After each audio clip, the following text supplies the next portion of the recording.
Hi, my name is Charles Cranier. The title of my Think Pair Share activity is called The Shape of Distribution.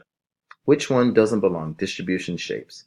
The activity's purpose, number one, is to collect informal terms to describe shapes of distribution. Number two, compare four distributions in which each item has one obvious reason why it doesn't belong.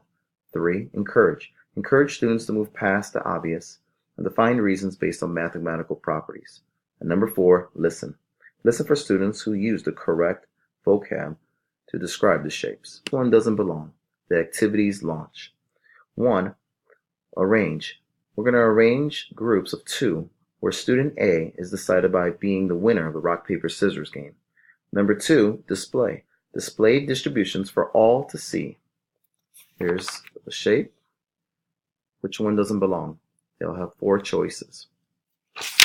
Number three, ask.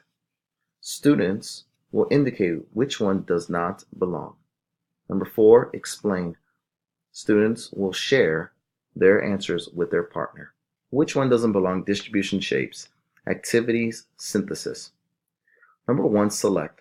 We're going to select groups with informal language. Then we're going to move to groups with more precise language.